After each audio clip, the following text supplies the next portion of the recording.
todos tenemos clarísimo una cosa. En nuestras clases dirigentes, en nuestros partidos políticos, no tenemos a los mejores. Y esto me lleva al punto cuarto, o a la clave número 4 de por qué China está ya ganando la guerra de las grandes potencias. Estados Unidos, por ejemplo, fue durante décadas una meritocracia. Uno podía ser más o menos crítico con ese país, pero lo cierto es que tenía un sistema de selección que hacía que los mejores fueran normalmente a puestos de gestión, tanto en el sector público como en el privado. Pero Trump ha dinamitado ese sistema. Lo que ha hecho es rodearse de gente inepta, con la única condición de que sean lo más leales al movimiento MAGA que dirige, que se ha convertido más en una secta que en un movimiento político. Cuando uno ve la lista de la gente que toma decisiones en la Casa Blanca, casi se tiene que llevar las manos a la cabeza. Pongamos un solo ejemplo. El secretario de Defensa de Estados Unidos hoy es no un general de 5 estrellas, no alguien que haya conocido la batalla o que sea un gran estratega militarmente, sino un extertuliano de Fox News que ha tenido durante gran parte de su vida adulta problemas con el alcohol. Si nos vamos a Rusia, que es el tercero en discordia en esta carrera de las potencias, sigue siendo un país muy importante. Primero, por territorio, el más grande del mundo. Segundo, porque tiene más armas nucleares que ningún otro país y un ejército que, a pesar de los problemas en Ucrania, sigue siendo temido. Lo cierto es que tampoco es una meritocracia. Vladimir Putin lo ha convertido en Putinlandia, es decir, un país donde todos aquellos que son críticos o que quieren pensar por sí mismos son eliminados. O se caen de balcones, o son envenenados, o directamente van a la cárcel, o reciben un balazo.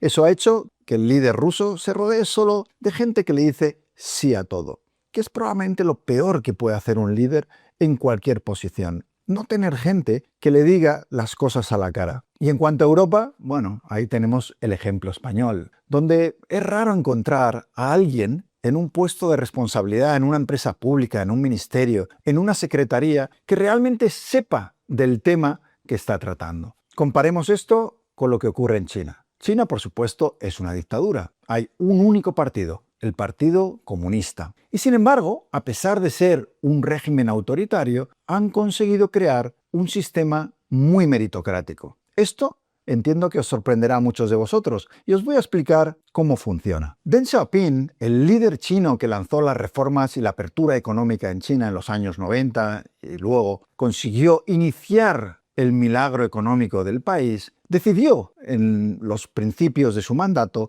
que China había tenido o había sido lastrada en el pasado porque había demasiado pensador, filósofo, gente que, como el propio Mao Zedong, divagaba a la hora de tomar decisiones y se dejaba llevar mucho más por la ideología que por el pragmatismo. Y fue en ese momento donde Deng Xiaoping decidió una de las cosas que más han hecho por transformar China. Decidió que el país sería en adelante una nación de ingenieros. A partir de ese momento, los puestos de responsabilidad empezaron a ser cubiertos casi siempre por gente de la ciencia, de la tecnología y de la ingeniería. Para que os hagáis una idea, hoy mismo tenemos en el poder a un presidente, Xi Jinping, que es ingeniero químico, pero es que de los 9 hombres más poderosos del país, todos tienen formación en ingeniería. Es decir, el país lo que ha creado es una tecnocracia de expertos en diferentes materias y lo que se valora es la capacidad de razonar, de analizar datos, de crear estrategias y sobre todo de ejecutar los planes que marca el Partido Comunista. Así que, mientras en Occidente los políticos divagan, tardan en decidir, muchas veces se bloquean, se pelean entre ellos por cualquier cosa y, a menudo, centran sus decisiones en la ideología o el sesgo político, el liderazgo chino ha decidido que los sentimientos tienen que quedar a un lado y lo que hace falta es tomar las decisiones en base a los hechos, los datos y los planes, que además se trazan a lo largo de 10, 15, 20, 30 años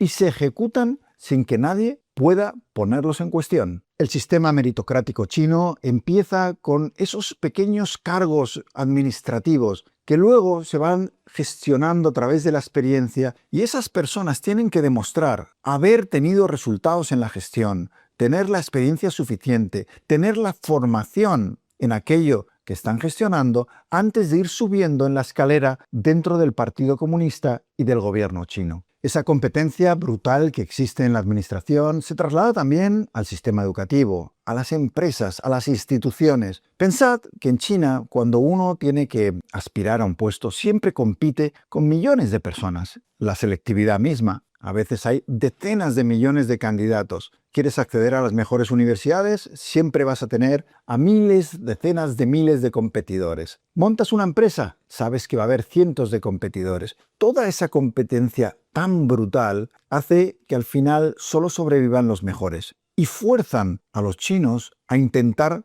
convertirse en mejores, no que unos pocos competidores, sino muchos competidores que están siempre tratando de desbancar a las empresas que están más arriba, las más punteras. Antes os hablaba de que hay cerca de 130 empresas que están fabricando coches eléctricos en China. La realidad es que el gobierno chino espera que solo queden 20 vivas entre todas esas empresas. Lo que hace es lanzarlas al mercado para que se peleen, para que compitan, y al final sabe que van a quedar solo las mejores. Y con esas, con las mejores, pretende conquistar el mundo. Es una estrategia que hasta ahora le está funcionando perfectamente. Pero lo que tienen claro es que los líderes chinos, por supuesto, forman una dictadura, son autoritarios, no tienen ninguna tolerancia a las opiniones divergentes y, desde luego, ninguna tolerancia hacia la disidencia o la oposición política. Hace mucho tiempo firmaron con sus ciudadanos un acuerdo no escrito